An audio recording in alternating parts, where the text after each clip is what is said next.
Chad, the report is Amazon is joining a handful of other suitors, potential investors, in purchasing ESPN, in talks with Disney about ESPN. Of course, Amazon Prime, all in with Thursday Night Football.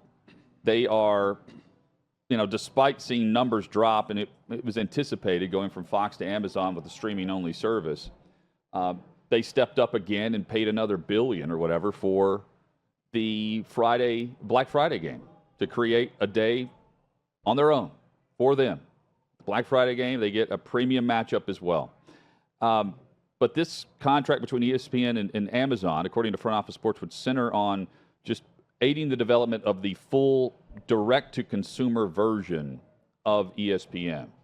And this would also fuel what we've discussed about more money coming in this manner.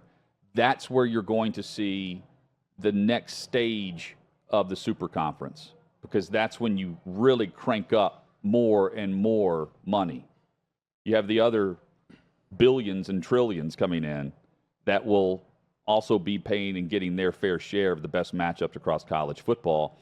And they're also looking into the discussion of, can Amazon chip in if Florida State, Clemson, if they were to want to bolt from the ACC? Because right now, Florida State and Clemson are the two teams that reportedly are not going to vote yes for Stanford, Cal, or SMU. The others, it seems as though, are going to flip to the other side and vote yes for them to join the conference.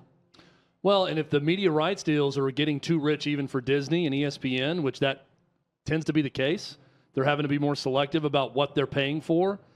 I'd say Amazon money or Apple money coming in there would make it conceivable where they could own everything. Yeah. They could own a piece of the pie of every major sport in the world and have it on that platform. Interesting, conflicting reports with this, because the Apple report from Front Office Sports was that they were going to buy all of ESPN, and that would be about $50 billion. The Amazon report is a minority stake in ESPN. Mm-hmm. So how does that differ? What does that look like? Is Prime Video distributing some of it? I asked this question about Apple. If you buy ESPN for $50 billion, are you keeping the ESPN brand and just running it as a subsidiary of Apple? Or are you morphing it all into Apple TV or Apple Sports, where you have Apple TV Plus and you have Apple Sports or whatever you want to call it? That's a separate brand. I think you're probably buying ESPN and keeping the ESPN name for whoever does that. So then the minority part of this with Amazon would make a lot of sense. It's going to be interesting to see where this goes with ESPN, because the other report is it's going to be between $20 and $35 a month starting out for the direct-to-consumer ESPN membership. It's a good bit of money. Well, but if you were have all of it, but if you have Amazon and Apple involved in it, Hutton, they're going to have everything. But if you were if you're a sports fan, you're going to pay for it. If you were paying for a regional sports network like Nesson or MSG, you were paying $30. It was $29, right? And that's for the that is really attacking the diehard, Yankees, Red Sox fan. Yeah. Whoever may be for those networks, but this would to be get them to attacking watch the those games. Sports fan. Absolutely. So they could charge whatever they wanted, really. If you're owning the SEC in that? Think about what SEC fans would pay.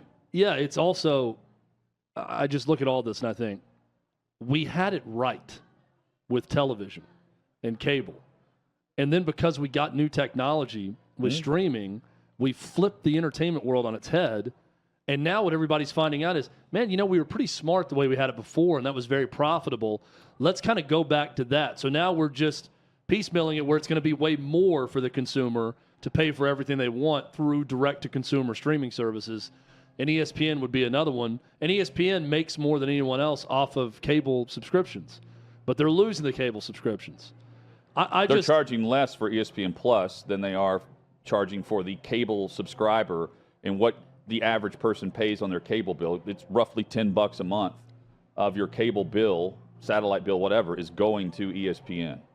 And they're charging, $7.99 or something for ESPN Plus a month? Yeah, now it would be $30. $29.99 is the talk that if they go away from cable and it's all on digital streaming, direct to consumer, it's going to be about $30 a month. Also, the reports about leagues partnering with them in a minority stake. So all the different possibilities we have here. Is it Apple buying the entirety of ESPN from Disney? Is it Amazon partnering with Disney? Is it some sort of conglomerate of NBA, MLB, and Amazon buying 49% of ESPN from Disney? I mean, there's a lot of possibilities of where this thing could go. But here's my one prediction. Based on reports of what's happening, all of you, every single one of you, you're going to pay for it. Well, You're going to buy it. we don't. There's no. I mean, if you're watching this right That's now, you have at definitive. least a passing interest in sports. I'm telling you, you're going to pay for whatever this is Yeah. when they get a hold of it because they're going to control everything. But they're going to have every sport. I think it's priced at a very reasonable amount, personally. I mean, because Netflix continues to raise prices, and everyone Yeah. complains about it, and then everyone pays the money. Yeah. You know, I haven't Oh, heard. I'm not saying they're not going to. I'm saying you are absolutely going to pay for it. Yeah. Whatever it is, but they could be 50, and I think a month you're going to pay for it. For the, if I'm forgetting everything you're saying, yeah. I mean, what would the sports fan pay? What are we watching right now live? That's what I'm saying. You know, like, that's not. It's only sports. yeah. That's what all the data out there shows us. So if it's only sports, you're going to pay whatever they tell you to pay. And guess what Apple and Amazon and all these companies are great at doing? Naming a price and getting you to fork it over to How about them. Verizon being named in this? Verizon's the other company, too, that Front Office Sports says is also negotiating, or at least opening talks about this platform of the direct-to-consumer model, not the full purchase of ESPN. But Verizon is also in the mix. I also look When's at the it last and time think, you've heard of Verizon? it's been a while. Yeah. I also think about what do the leagues really want in all this?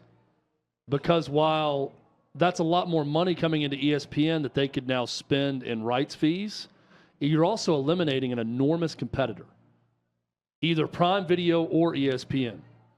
How did Prime Video spend so much in the Thursday night package? Because they had tons of competition for it, and it drove up the price. Well, if Apple, who wants to get into live sports, suddenly is ESPN, and you've got them merging in the same, well, that's one less huge, deep-pocketed competitor for your rights fees for, and I'm not just talking about NFL, which is printing money and will continue to do so. I'm talking NBA. I'm talking ATP. I'm talking Formula One. I'm talking every other sport that's out there. Big 12. I mean, go down the list. That eliminates a high-money competitor from what you could be getting for rights fees if one of them buys the other. But they're both in rights fees, though, that don't expire until 2033 with the NFL. The year one of this new TV deal happens this year, and that's in total it's $110 billion across all platforms, and it also includes, or maybe it doesn't include. I'm looking at the story that does include this. What Amazon just ponied up to get for the Black Friday game, moving forward. It's nuts. But you know what this is? This, you may look at it like, oh, there's Amazon's coming with ESPN here, and okay, what happens in 2030? Think about what this means for the SEC and the Big Ten, specifically the commissioners, and what they're looking to do and when. If all of this is going down, and then you have the college football playoff contract, which is up 3 years from this season, but 2 years is the only length of the duration of time for the new model of the expansion to 12. Think about the money that's going to be involved now from that angle, too. You know ESPN wants to own that. They've owned the college football playoff. And with Amazon coming in, now they can outspend anyone that wants to come in and bid for it. It's a brave new world that we're entering. What's the best option, do you think? Is it Amazon? For ESPN? Yeah. Is the best option for them to sell total I think it and be depends owned on by what Apple, or is it the best option to do the split? Yeah. I think probably the split. It depends on if it's for the company or the consumer, what is best. I think the split is probably better because you're kind of combining forces at that point of Disney and another huge corporation. Apple, for instance, if they bought it outright for $50 billion, well, Apple can spend what they want. They're inheriting all those contracts. that ESPN had. And all of that and adds up to adding around $49 billion. I think, though, the odds of, and I'm looking out for the consumer here, I think the odds of Amazon owning a smaller percentage of it, or 30, 40%, whatever, and not the majority of it, and putting their influx of money in that they could spend on rights fees, I think that makes it better for a one-stop shop. So if you're spending that $30 or $40 a month, you're going to feel like – my parents are a great example. My parents, if there's a sporting event on, they just turn to ESPN. Yeah. And I'm like, it's not on ESPN. It's on this channel. And it just blows their mind that anything could be anywhere else. Well, that's what we'll all do. We'll just go to Apple Plus, and we'll go to that and say, oh, this game, it's got to be on there, right? How is it not on here? It'll be like my 80-year-old, almost 80-year-old dad. How is the game not on this pack? I pay $40 for it. But in reality, it will be on that if they have all of the money. Yeah, it should be. And I wonder, too, if they go through the local – the NFL, for instance, if it's a Thursday night package, the in-market games can be seen on a local channel, even though it's on Amazon, right? So I wonder if to cater to that audience who's probably watching their team and is probably around their market or their state, I wonder if they also have that option. But that would also mean the local affiliate would have to bid to air that game. How many years are we away where most Americans understand how to work a streaming service? I still don't think we're completely there. Well, most Americans can. We definitely at the point where people understand smartphones. Even our parents' age can understand how to text and put emojis in and do all of that. The fact that my mom is texting tells me it's I think sooner rather than later. They're in their 60s. The fact that my mom is sending emojis shows me that we've reached that point. But how long will it take until my parents know how to go to a streaming service and actually search and watch different shows? They don't. Because I have to physically go to a show, like to Paramount you have to go Plus, there and do it? To put it on Lioness on there, the next Taylor Sheridan show, because they love Yellowstone, so they want the Taylor Sheridan shows. I have to go in, show them how to search for it, and put it up there, and they are not going to watch another episode unless I tell them one has dropped, and they go in, and it magically appears at the top of their queue. They will not find it if not. I kind of miss that feeling. feeling. So we're still far away from people understanding all of it. Chad, we are the dying generation of not knowing what social media was like. Yeah, half our life without internet not and social media, phone. and half our life with it. Not having a cell phone. Perfect split for me right now. Calling someone, they didn't answer. I wonder what they're doing. I have no idea. I may find out in 3 days. Didn't care. I would have to get phone numbers my freshman year of college from girls to their dorm. I'd have to call the dorm and ask their roommate if they were home. This was the era in which I grew up in. You up? Yeah. Is Cassie in right now? Oh, this isn't Cassie? Sorry. Wrong number again. I got fed a fake number again. You mean Carly? It happened again. Happens all the time. Carly. Carly lives here. Oh, yeah, Carly. Oh, Callie. Callie, got it. That's her name, yes. Coming up. The Chi Omega. Yeah. Is there a Chi Omega here? You just identify by sorority? She's being initiated currently.